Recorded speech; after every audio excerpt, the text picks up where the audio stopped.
A magnitude 4.3 earthquake occurred.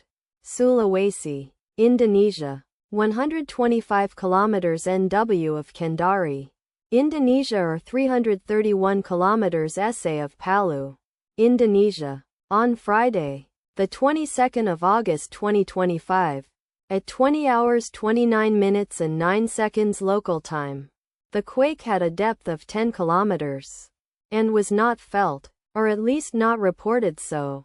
Data source from EMSC. Did you feel it? Let us pray. May the earthquake that occurred not affect our brothers and sisters there. May the earthquake not happen again. And may God protect everyone. Amen.